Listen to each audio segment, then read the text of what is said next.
സത്യം പറഞ്ഞാൽ ഇത് ഉണ്ടാക്കി നോക്കിയപ്പോൾ ഞാൻ ഒരിക്കലും വിചാരിച്ചിട്ടില്ല ഇനി ഇത് ഇത്ര ടേസ്റ്റ് ഉണ്ടാവും കേട്ടോ. ഈ പൊട്ടാറ്റോ റൈസ് എന്ന് ഇൻസ്റ്റയിൽ യൂട്യൂബിൽ ഞാൻ കുറേ കേട്ടാണ്, പക്ഷേ അതുവരെ ഉണ്ടാക്കി നോക്കി. ചില ദിവസങ്ങളിൽ ചോറുക്കൊന്നും കൂട്ടാനൊന്നും ഇല്ലെങ്കിൽ ഇങ്ങനെ ഉണ്ടാക്കി നോക്കട്ടോ. അങ്ങനെ ഒരു ദിവസം ഇന്ന് അതുകൊണ്ട് ഞാൻ വെറുതെ ഒന്ന് നോക്കാലോ എന്ന് വിചാരിച്ച് നോക്കിയതാണ്. അപ്പോൾ ആ നോക്കിയത് വെറുതെ ആയിട്ടില്ല. പിന്നെ ആദ്യം ഉരുളക്കിഴങ്ങ് ഇങ്ങനെ അരിഞ്ഞ് പൊരിച്ച് മാറ്റി എടുക്കണം കേട്ടോ, മസാലയൊക്കെ തേച്ചുകൊണ്ട്.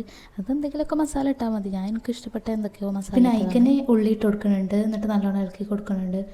എന്നിട്ട് പിന്നെ ഒരു തക്കാളി എടുക്കുക, അതും ഇടുക. അതിൻ്റെ ഇടയിൽ ഞാൻ ഇഞ്ചിയും വെളുത്തുള്ളിയും ചെറുതായിട്ട് ചതച്ചാണ് ഇട്ട് കൊടുത്തിക്കണം കുറച്ച്. പിന്നെ കുറച്ച് മഞ്ഞപ്പൊടി മല്ലിപ്പൊടി ഇട്ട് കൊടുക്കുക. പിന്നെ കുറച്ച് ചിക്കൻ മസാല ഞാൻ ഇട്ടിക്കണം, വേണമെങ്കിൽ ഇട്ടാൽ മതി കേട്ടോ. പിന്നെ മുളക് പൊടി ഞാൻ ഇട്ടിട്ടില്ല, കുട്ടിക്ക് കൊടുക്കണം, അപ്പോൾ പിന്നെ എരുണ്ടാകും. മുളക് പൊടി ഇട്ടിട്ടില്ല. പിന്നെ ഒരു മുട്ട എടുക്കുക, പൊട്ടിക്കുക, ഇക്കിടുക. മുട്ട വേണമെന്ന് ഒരു നിർബന്ധമില്ല കേട്ടോ, മുട്ട അല്ലാതെയാണ് ഞാൻ ഉണ്ടാക്കണം കണ്ടിക്കണത്.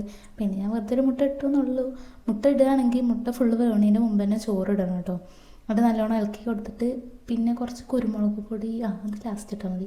അത് പൊട്ടാറ്റോ ഇട്ട് കൊടുത്തിട്ട് കുരുമുളക് പൊടി ഇട്ടുകൊണ്ട് നന്നായിട്ട് ഇളക്കി കൊടുക്കും. എന്നിട്ടൊരു പാത്രത്തിൽ ഇടുക, എന്നിട്ട് തിന്ന് നോക്കിയും ഇതേപോലെ ആവി പറക്കുമ്പോൾ എടുത്ത് തിന്ന് നോക്കിയാൽ നാവ് നല്ലോണം പൊള്ളും. അതുകൊണ്ട് കുറച്ച് ചൂട് ആറിയതിന് ശേഷം എടുത്ത് തിന്ന് നോക്കുക.